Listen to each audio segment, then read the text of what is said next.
Absolutely guarantee that I am going to save you time, save you effort, save you misery, and make you love FOIA. Well, 3 out of 4. 3 out of 4 with this session, because we're going to talk about fees. And fees is where we really can regulate the amount of effort that we do in processing FOIA stuff. We are not only permitted to charge for certain activities, certain things that we do, but we are required to by the statute. So we have a number of things that the statute permits us to charge for. I've got this chart up here, and I apologize. I don't know how well you can see in the back there, but the thing, it's in your book, and you can just look at that. And if you would, go straight to the middle section here. There's a block in the middle there, and it has, at the top, across the top, it has categories of things that we can charge at that very top line. Review, search, copying. Chuck Westfall asked a very good question. It's the key question in this whole process, and that is, what is search? What can you charge for as search time? What is search in a FOIA context? Well, the definition is fairly straightforward. It just means the time that it takes, the time and effort that it takes to search for, hunt down, find the documents that are responsive to the request itself. So, that includes all the time that you spend on the computer, if you're going into Lions or whatever, to find out who's got the records, where they are. All the time that it takes you to do that is search time. All the time that it takes you to walk down the hall, find the records in the file room, go down to the attorney who is identified as having these records, and talk to that attorney to identify where in his or her office the records might be, or where are, which are the responsive records within your perimeter here. That's all search time. And we can charge for that. What is not search time? Well, let's say another thing. Requester asks for a particular kind of record, and you have to search through boxes to find that record. That's all search time. Search time includes somebody who makes a request for all the records on myself, and those records are intermixed with a bunch of other defendant records in a number of boxes. That's all search time, going through each box to find those records. If you have to inspect line by line a record to find out whether it's responsive or not, if you have to read it, is this a responsive record to what they asked for? If you have to go line by line, person asks for records that mention my name, and you have a huge case file, and you have to go through line by line to find that record, a record that might be mentioning his name. That's all search time. That's all good search time. Record that. Make sure you know how much time you're spending. Now, Chuck's question again, what is not search time? The main things that we do in processing records that do not qualify for search time are copying the records. Once you've found the responsive records, whatever that body of documents is, if you're going to copy them and send them to us, I can't charge for that. I'm sorry. And I can't charge for segregating the documents. We talked about columns A and column B on the O10 form, and what's attorney work product, we put it in that pile, and what's grand jury, we put it over here, and the public records.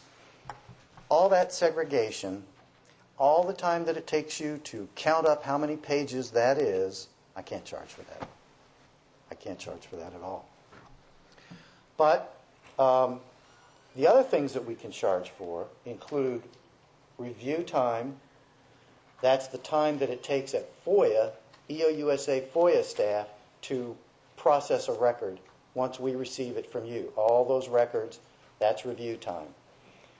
And copying time, that is the charge that we make per page that is actually released to the requester. And the fees that we are enabled to charge, the rates that have been set by the Department of Justice, are up here in this top column. Clerical, the actual regulation talks about management time, clerical time, and professional time. But we have translated those terms to our purposes, and so we charge for attorney time, paralegal time, and clerical or other. And we'll look at that in a minute. Now, different kinds of requesters get charged different things and different amounts. So if you look at this column in the center on the left-hand side, we have different kinds of requesters. A commercial requester, they pay for everything. They pay for all the review time, all the search time, and every page that is released to them, 10 cents a page. Who's a commercial requester? A commercial requester is a company that is asking for records on another company. This is strictly business, folks, and that is charged full boat. They get everything. Now, we also have a category of requesters that drives us nuts because they're media, and they are in that category also educational institutions if they're making the request as an institution, certain engineering and scientific organizations, National Science Foundation, if they were to make a request to us. Those folks do not get charged review time, do not get charged search time.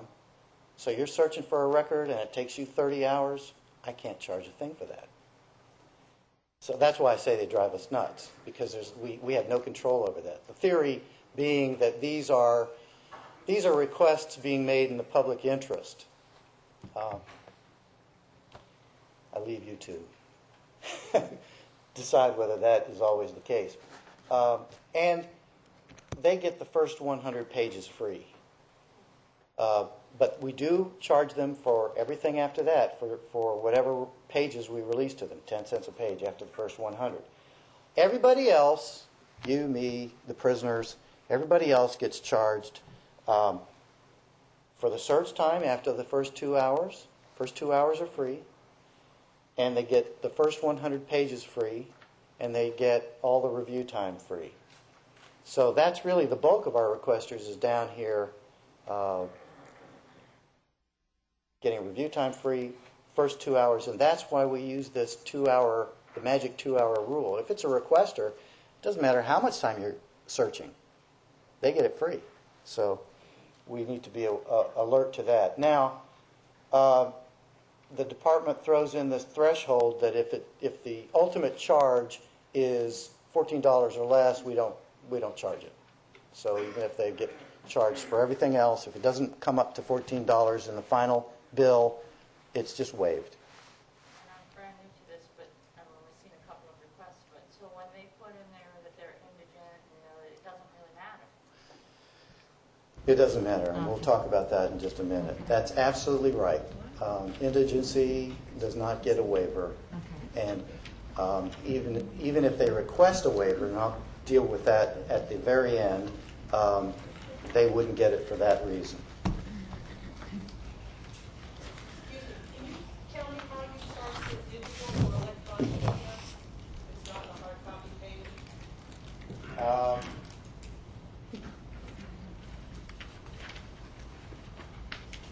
If it's a disc and we're just going to release the disc, we just charge for the cost of the disc. That's it. It's kind of a weird thing, but normally, if we're going to release the whole thing, if we have to go through and search through and find records or redact somehow and print it out, then we're kicked back into the paper realm. Anything else? Yes. Is redaction free? Redaction is free. Yeah, unless you're commercial. Commercial gets charged for that. So, yeah. Yeah, that's what we do. You know, we're in there redacting away and taking all the exemptions and everything else, and that's counted as review time, and everybody gets that free except the commercial folks. Now, you've seen this form before. This is the cost tracking form. This I want you to pay attention to because it's weird. It is just weird, what I'm going to tell you right now. We have this down as attorney time, paralegal time, other time. We're always going to charge paralegal time, almost always. It does not matter whether you are an AUSA or a legal assistant or a legal secretary, the secretary to the U.S. attorney. We have FOIA contacts who are every single kind of professional. Now, that's a designation by us, by the U.S. Attorney's offices, of who's going to do this job. And the requester should not have to pay for the fact that one is an attorney versus a paralegal or a clerical person or whatever. It's the function that matters. If you're doing the normal, what we've just described as the normal FOIA contact role, searching for those records and everything else, we're going to charge this, which we call paralegal, but in the regulation it's called professional. So that's professional time, that's $28 an hour. Now, who would ever get charged for attorney time? When would you charge for attorney time? Attorney time is when only an attorney can do it. So you have to have an attorney do it. Let's say somebody makes a request for all the discovery in my case, and there's no binder of discovery in that case. There's no place where they can go. The attorney in the case has to try to reconstruct what was given out in discovery in that case. They have to do it. That's attorney time. Let's say somebody comes in with a request for all the Giglio material in my case. An attorney has to make that judgment and decide what was Giglio in the case, if there is any. So you're not going to charge this very often. It's going to be when only the attorney in the case has to do it. What about other time? Clerical time in the reg. Other is when you have a summer assistant, you have a summer student, and you tell that summer student, go down to the file room. On the top shelf is a binder titled Discovery. And he goes down there, pulls the binder, and comes and brings it to you. That's clerical time.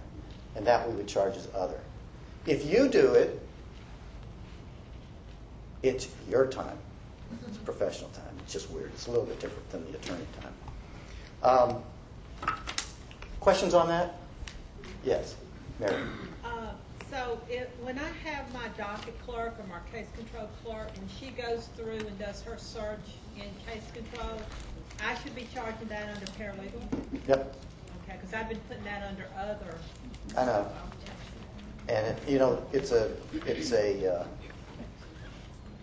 sort of a judgment call, but I would call that, you could do that.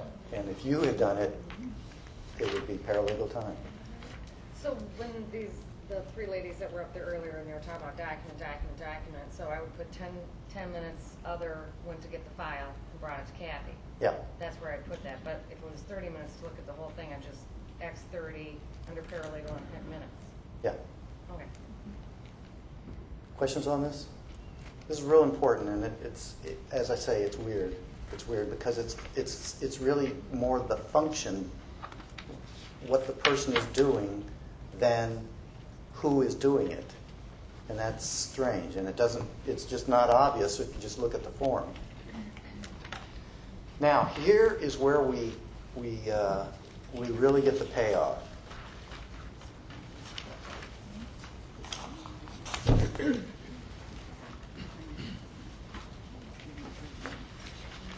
We can issue an advanced fee letter. When we know from your estimate that you are anticipating that fees will apply in this case for this FOIA processing, let me know immediately. It doesn't have to, I know we've talked about do your 2 hours and contact us. You don't have to wait for 2 hours. If you know 15 minutes in Lions, you know exactly what time this is going to take, email me with your estimate of what the total time is going to be. Now, how would we do that? Well, you know better than I how much time that's going to take. But let's say that you have 10 boxes, and the average, and let's say it's either a specific record request, so you're going to have to go through the 10 boxes, or it's a self-request and it's a multi-defendant case, lots of defendants stuff in there. Either case, you're going to have to go through all those boxes to pull out, identify and pull out the responsive records. All that search time. And if you have no other way of estimating, just use 1 hour per box. So within 15 minutes, you have 10 boxes, multi-defendant case. Just email that to me, and we'll issue this fee letter right away. Now, what's the advantage of that? Well, there are many advantages. Number one, as soon as I issue that fee letter, the clock stops. So all of us are off the hook until this guy responds. Number two, if it's $250 or more, I can demand an advance payment for the amount that we anticipate it will cost. And usually we only use search time only because we really don't know early in this processing how many pages we're actually going to end up releasing to this person. We don't even know how many pages we're going to find that are responsive to his request, if any, if it's a specific record request. So I don't generally charge for that up front, but I do say in the letter that normally a box contains between 2,000 and 4,000 pages. We have 10 boxes or whatever it is. And although not all of these records are likely to be released to you, please note that here are the fees that we charge. 10 cents a page after the first 100 pages, and you're going to be on the hook for those when you get them. Although we're not going to release them to you until you pay. We'll give you the bill, we'll say what we got, and then you pay us and we'll release the records to you. Now, the other advantage of this is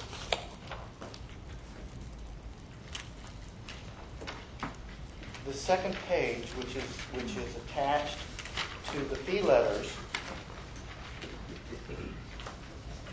This is where the payoff is, because we have just told them that they are on the hook for a lot of money, and if it's $250 or more, we issue an advance fee letter, and if it's less than $250, we issue a letter that says you have to promise to pay. You have to promise to pay this. We're anticipating 4 hours of search time. You have to promise to pay us for that. Otherwise, we're closing your case. So we give them this form, and we give them all sorts of options about what to do next. They can withdraw their request. They can limit their request to the 2 hours of search time or to 100 free pages. They can narrow the request. We give them that option here, but we tell them, if we have to search for specific records, that takes more time often. So think about that. And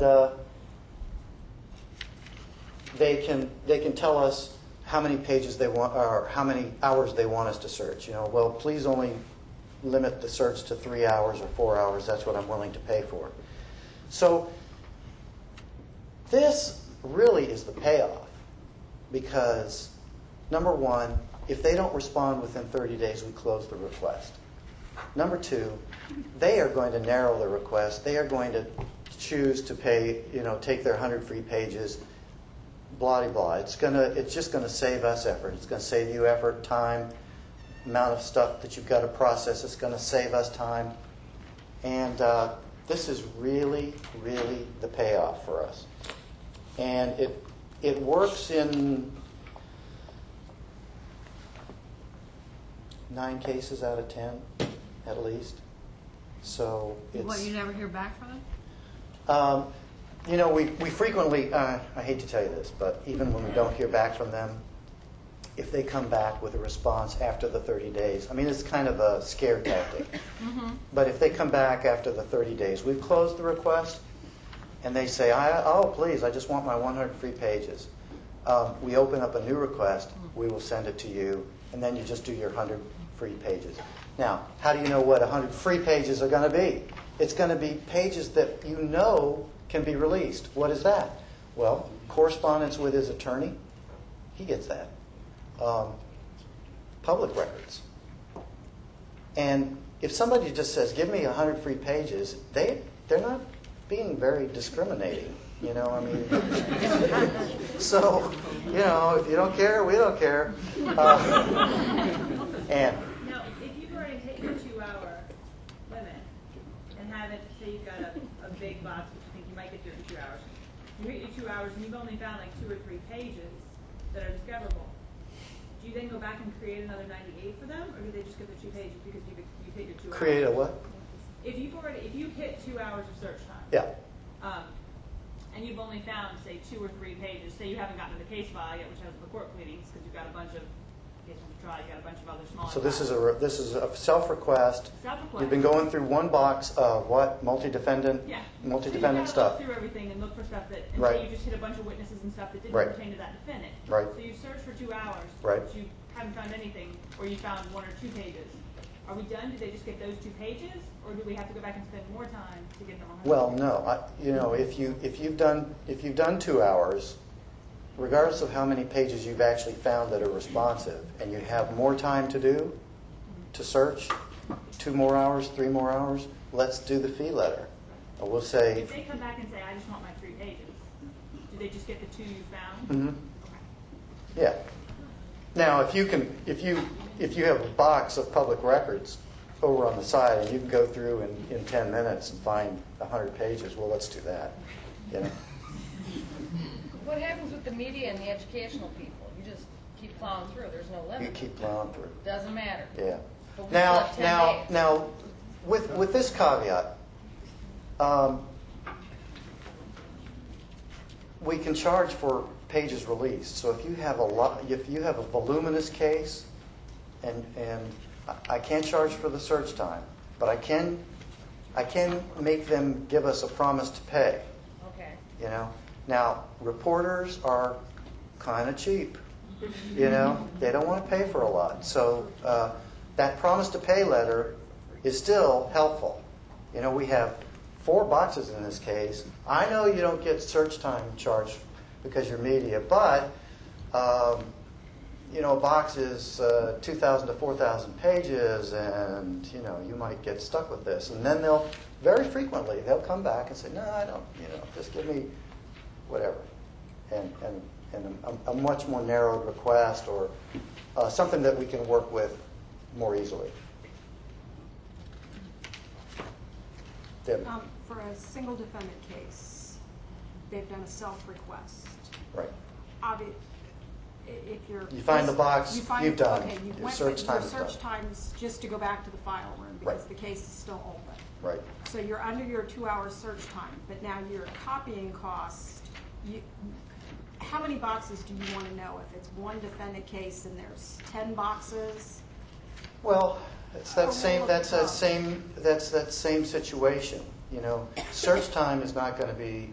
You know, I'll send a letter saying, you know, we don't anticipate you're going to go over your 2 hours free search time, but the district has identified 3 boxes in your case or something like that, and a box has 2,000 to 4,000 pages, the same old stuff. You know, and although we don't know at this time how many of those pages are going to be will be released to you, we do know it's going to be a lot, and you're on the hook for 10 cents a page after the 100 free pages. Woo! They come back always. No, Yeah. do we let you know directly or Yes. who in your office? Just email me. Okay. For right now, I'm the fee person, and I get them all. So I'm hoping I can recruit somebody. But, So Yes, let me just Nancy. say we found a one defendant self-request. However, you know, I found the 27 boxes in 5 minutes, and then you would send him a fee letter that... 27 boxes, I'm going to charge him. I'm going to charge him the advance fee letter because 27 boxes and it's all, his. Yeah. I'm going to charge him something over $250, and because I can't just let that go. We know it's going to be $250 at least, so that's going to be released. And this gives them an opportunity. I don't want my public records. Just give me my plea agreement. That's all I really want. You'd be amazed how many times these folks respond with something like that. I want the complaint, the original complaint, or I want the plea agreement in my case. 90% of the time they're fishing. Yeah, they are often looking for, co-defendant information, etc. And interestingly enough, we've started doing, just in the last month or so, we've started, when we do the initial acknowledgement letter, which we try to get out within 5 days in our office. It hits our office and the acknowledgement letter goes out within 5 days.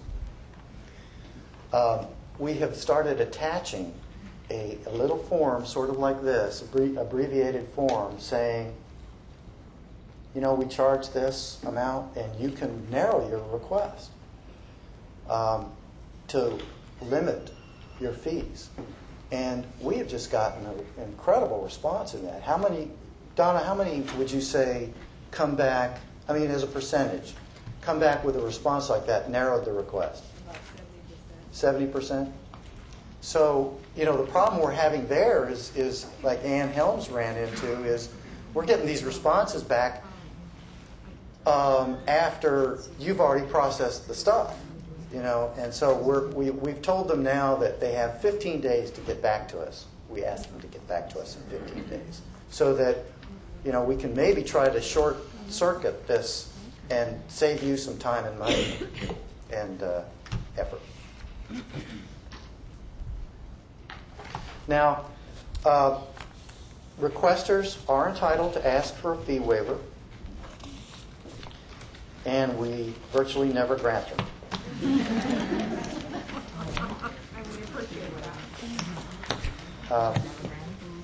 It is really hard to jump through all the hoops that are necessary to get a fee waiver. Are you hearing this? This letter is a letter in which when we get your estimate of fees or search time, I go back and I look through the file and I find out whether the guy originally asked for a fee waiver.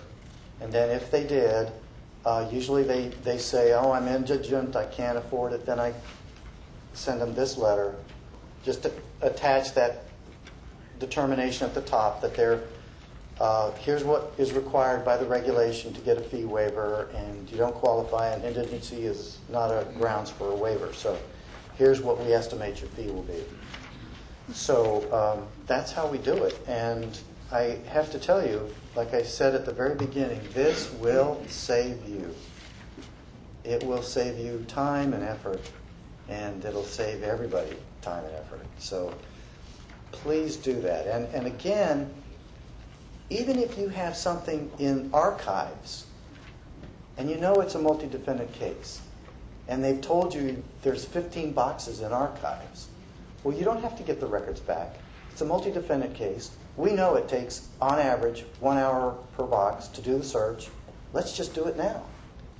Let's just do it now. Because he's going to come back and say, I just want 103 pages, and we can do that fairly easily. So, Ann.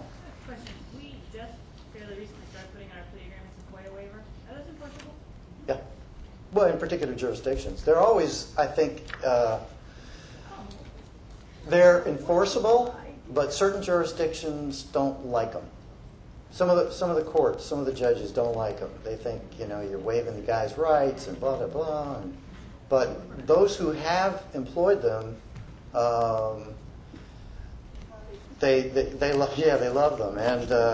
And it obviously it really helps us. You find one of those in the file, We just let you know. just let us know. Just send it to us. Say, paragraph 15, he waives his FOIA rights. and that's the end of the story. We just send them a copy and say that's it. Do you Yeah. have language for Yeah, that? where is that in the sample? There is one. There's a copy in your fold in your binder at the very back. Okay. I don't know that there's any magic language, but that's a good one. That one works in North Carolina anyway. Any other questions? Then, folks, we are done for the day. You got to be back tomorrow.